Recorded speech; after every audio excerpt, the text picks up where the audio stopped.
আসসালামু আলাইকুম প্রিয় দর্শক, আরকে ফুড কুকিং রান্নাঘরে আজকের রেসিপি ফেলে দেওয়া দুধ। আমার এই দুধটা জাল দিতে যেয়ে দেখছি ফেটে গেছে। 1 কেজি দুধ, দামও কম নয়।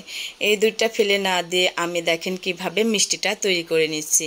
ছানাটা যখন কেটে গেছে আমি ওইটাকে খুব ভালোভাবে ধুয়ে পরিষ্কার করে তুলে নিয়ে আমার মেয়ের হাতে দিয়ে দিয়েছি যে তুমি এটাকে ভালো করে মাখিয়ে মিষ্টি তৈরি করো। যেহেতু আমার মেয়ে আমার সাথে সাথেই টুকটাক রান্নার কাজ ভালো পারে, তো ও মিষ্টি বানাতেও খুব পছন্দ করে। খুব ভালোভাবে মুথে নিয়ে ও মিষ্টিগুলো আমাকে তৈরি করে দিয়েছে। আর আমি পাশে চুলায় পানি বসিয়ে দিয়েছি গামলাই করে। আর দেখেন 2 শেপে মিষ্টি তৈরি করা হয়েছে, গোল এবং লম্বা 2 রকম মিষ্টি তৈরি করে এবার আমি পানিতে দিয়ে দিলাম। দেখেন কিভাবে ভেসে উঠতেছে। এরাও পানি রসের ভেতর খুবই মজা করে। তো আমি এইভাবে ঢেকে দিলাম আধা ঘন্টার জন্য। আধা ঘন্টা পর এই মিষ্টি আরেকবার নেড়ে দেখব। আর উপর থেকে তো দেখাই যাচ্ছে মিষ্টিগুলো কিভাবে পানির সাথে খেলা করছে।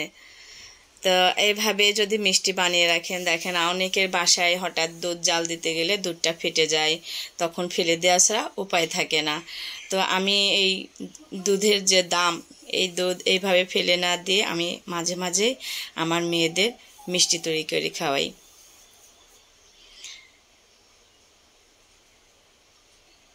রসগোল্লা হয়ে যাচ্ছে।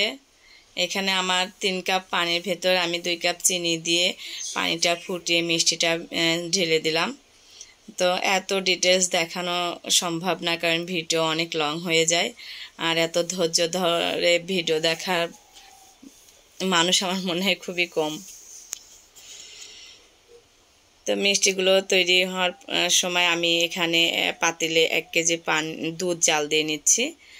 দুধটা জাল দিয়ে আর এই মিষ্টি পানি যখন শুকিয়ে যাবে, রসটা একদম শুকিয়ে আসবে, ওই সময় আমার এই দুধ জাল দিয়ে দুধটা আমি এই রসগোল্লার ভেতর দিয়ে দিব।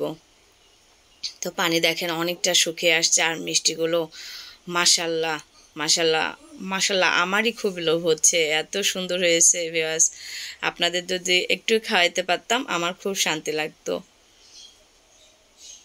এখানে আমি এলাচ, ফল, দারচিনি অ্যাড করেছি আর এই যে দুধ জাল দিয়ে ঘন করে নিচ্ছি।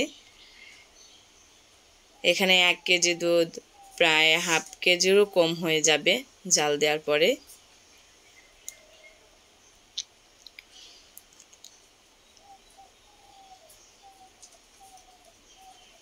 এভাবে নেড়ে নেড়ে জাল দিয়ে একদম ঘন করে নিতে হবে। আমার দুধটা একটু অসাবধানতার কারণে পড়ে গেছে। তো এখন আমার এই পাশে দেখছি মিষ্টিটা কতটা পারফেক্ট হয়ে আসছে, মানে এর ভেতর এখন দুধ ছেড়ে দেওয়া যাবে কিনা এটা দেখে নিলাম।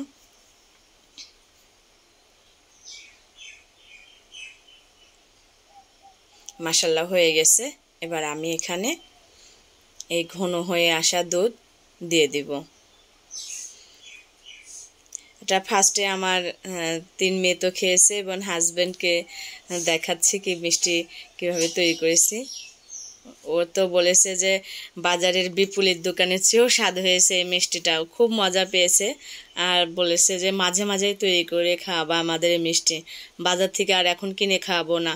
তার মতো বিপদে পড়ে গেলাম।